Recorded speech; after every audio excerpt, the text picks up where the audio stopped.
Hello guys! A beautiful Thursday morning to one and all. Morning is broken and it's another day, another opportunity for us to talk with you. Guys, karong kabutagon, makasalmatan, of course no, in the morning, the first thing that we need to do is reflect and at the same time, we glorify God. Ato siya ligon because He deserves it for all the mighty things and the good things that He has done in our lives. Right? Today guys, let's talk about our desires. Matag usa ka nato, we have desires. Once makabati na ta consciousness at pagkabata, gusto ta desire siguro pang binata po, mga case, mga toys.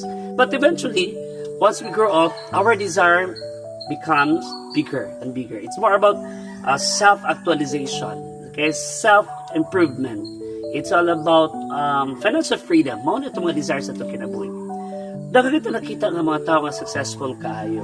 But eventually, naidwa ka buok naong sa matawag na ito ng successful na person.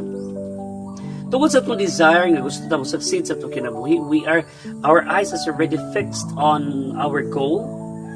Maayo man siya, but eventually there are people also who are able to successfully obtain their goal in life, pero they skip the process.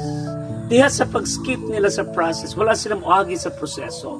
Daghang kay silang tao nga nasakitan, daghang kay silang tao nga naliksan. Okay? Meaning to say, nakuha nila ka na certain job, pero daghang nasakitan or matawag nato nga kanabang for self kanabang gitawag nato nga external motivation.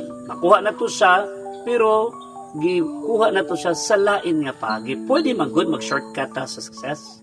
Naata na, pero say for example, career advancements, promotions, business, pwede jud kayo. But eventually, we also notice a lot of people able to hit the target, but they make something wrong.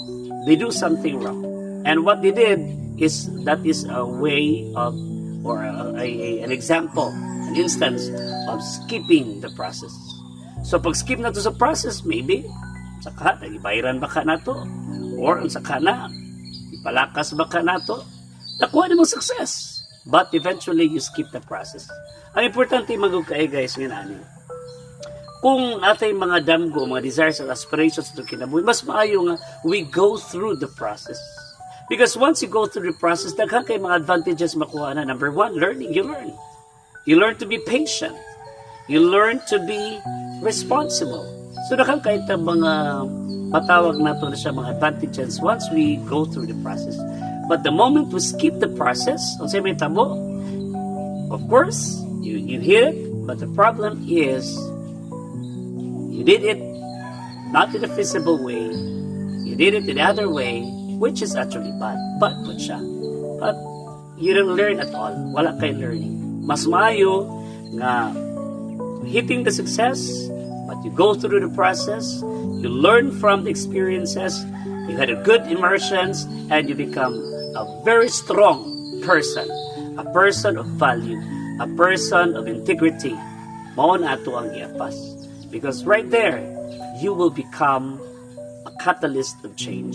Maunsa man ang imuhang goal nga mahimo kang inani, ma-promote ka, nagabot ni mo dito, dili ka kabalo, maulawan ka. Why? Because you skip the process. Mao ni problema nato mga kaigsuonan, friends, ladies and gentlemen, that by the time you are fixed, you have already the goal, you have already the target, make sure agian lang nato mo proseso ka dito tanan makatunta, mulig unta. And then nobody can question us. Wala maka-question nato. Why? Because you deserve it. In terms of your working prowess, in terms of your attitude, in terms of your competence. Yung na no? So, just a friendly reminder, never ever do shortcut in success.